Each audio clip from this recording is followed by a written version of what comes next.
ఏంటండి ఎలా ఉంది ఈసారి మీ అద్దంకిలో ఎవరికి అవకాశం ఉంది? టీడీపీనా? ఏ ముగ్గురు కలిసి వస్తున్నారు కదా, మంచిదేనంటారా? మంచిదేనా? జనసేన, టీడీపీ, బీజేపీతో కలవటం మంచిదే కదండి, బలం వచ్చింది ఒకరికి. ఈ 5 ఏళ్ళ పరిపాలన ఎలా అనిపించింది? నచ్చలేదు అసలు. పథకాలు ఇస్తున్నామని చెప్తున్నాను. పథకాలు ఒకటే కానీ పరిపాలన లేదు. పరిపాలన అవసరం జనానికి.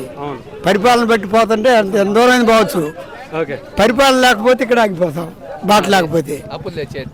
అది మరి ఏంటి, మళ్ళీ ఇంకోసారి మళ్ళీ జగన్మోహన్ రెడ్డి వస్తే పరిస్థితి ఎలా ఉంటుంది? ఇప్పటికే అయిపోయింది, అప్పులు వచ్చి ఇంకాడా అప్పులు వచ్చి అయిపోయింది. ఇప్పుడే అప్పులు చేసి ఇంకాడేసేది ఇప్పటికే వెళ్ళిపోతుంటే. కొంతమంది లేడీస్ కి పథకాలు వస్తాయని చెప్పాను. పథకాలు గిరకాలు కదయ్యా, ఆడ అభివృద్ధి లేదు, అప్పులు చేస్తారు తాకట్లు పెట్టి. అంటే పవన్ కళ్యాణ్ ఉపయోగం ఏంది?